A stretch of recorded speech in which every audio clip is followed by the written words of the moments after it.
Yung COMELEC ho ay magko-convene na bilang National Board of Canvassers.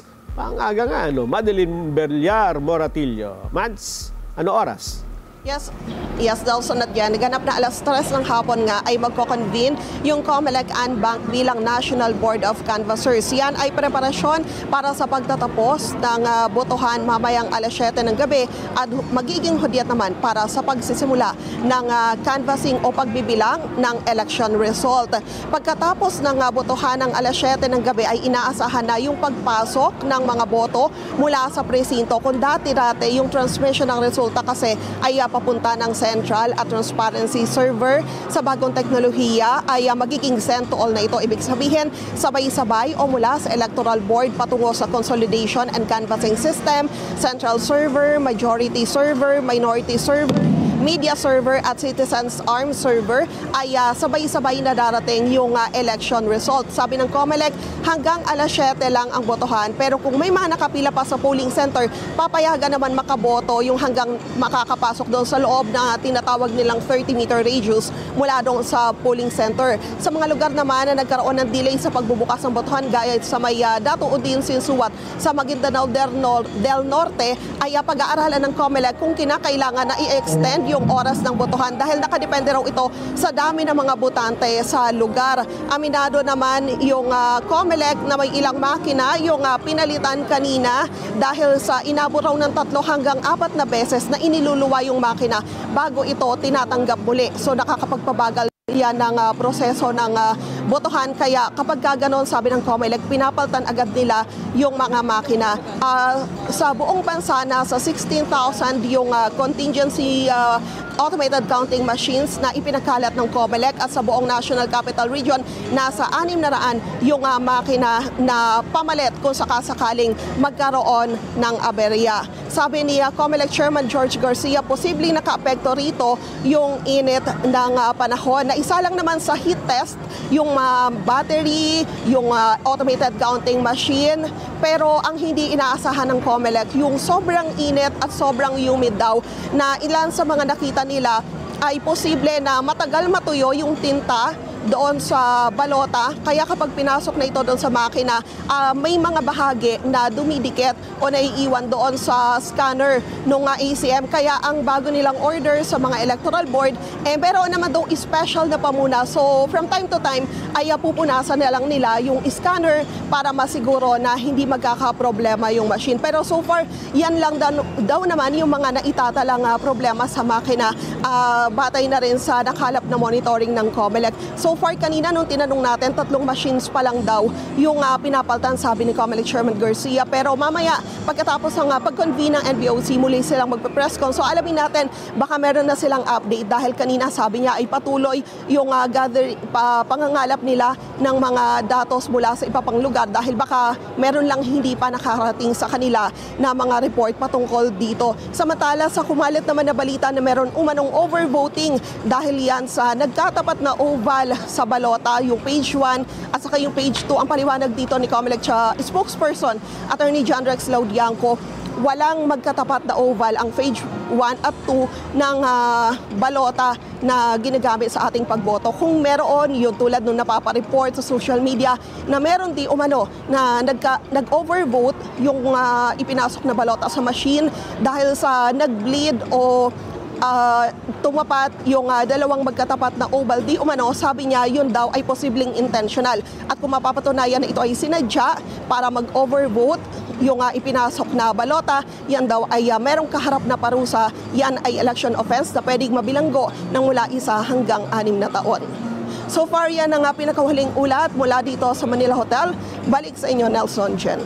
So ngayon, Mads, doon sa tinatanggap na report ng COMELEC, ano ang pinakamaraming problema?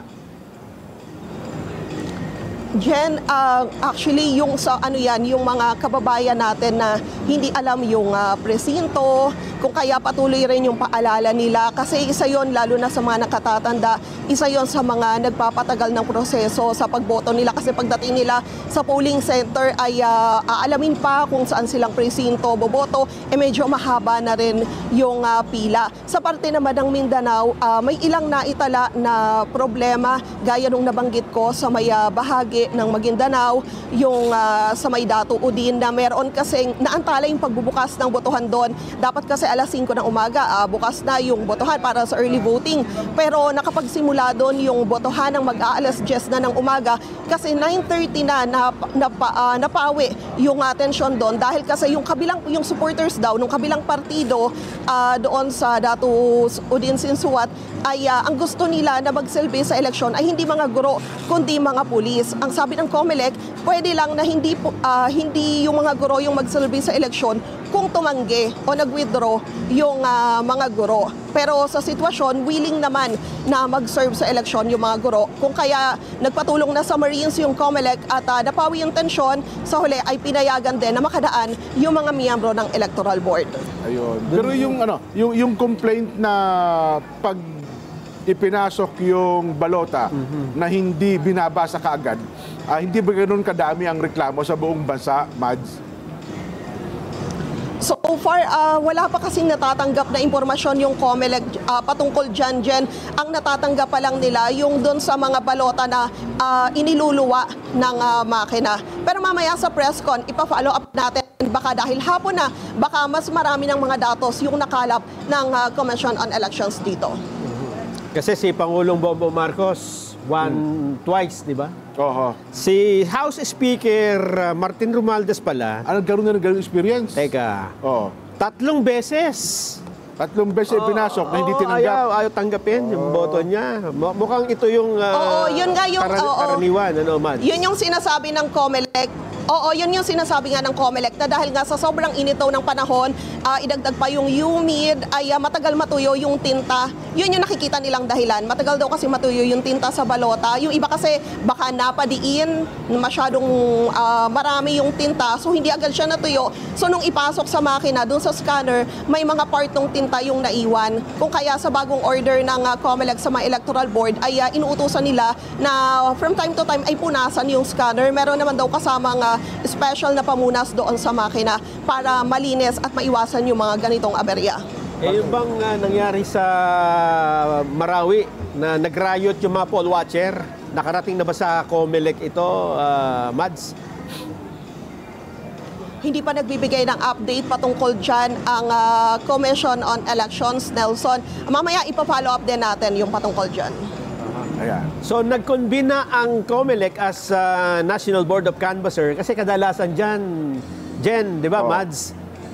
A day before pa, no? Or 2 days pa after election, o a day after, ibig bang sabihin, mamayang gabi ay canvassing na kaagad? Posible, Nelson, kasi ang sabi nga ng COMELEC, mas mabilis daw ito kumpara sa mga nakaraan. Kaya ine-expect talaga nila na mag-iiba ngayon. Kung kaya ngayon, alas 3 ng hapon pa lang, ay magko-convene na yung mga National Board of Canvassers. Hindi lang yan dito sa Manila Hotel, kundi maging sa iba pang mga rehiyon sa bansa. At maging sa mga municipal din, magko-convene na rin yung kanilang mga Board of Canvasser. Ayun, so maganda, exciting ito. At ito nga siguro ang pagiging pinakamabilis na halalan. Ang ina-expect na lang natin yung pinakamalinis din. Oo. Ano ha? Yan. Na indelible ink. Mads, thank you very much. At magantabay kami anytime na mag-live si Chairman Garcia. Sabihan mo kami at ila-live din natin sa ating palatuntunan. Ano ha? Yan po si Madeline Villar, direkta po mula dyan sa Manila Hotel, kung saan andun ngayon ang command center, no? Yung pinaka gagawing bilangan ng COMELEC.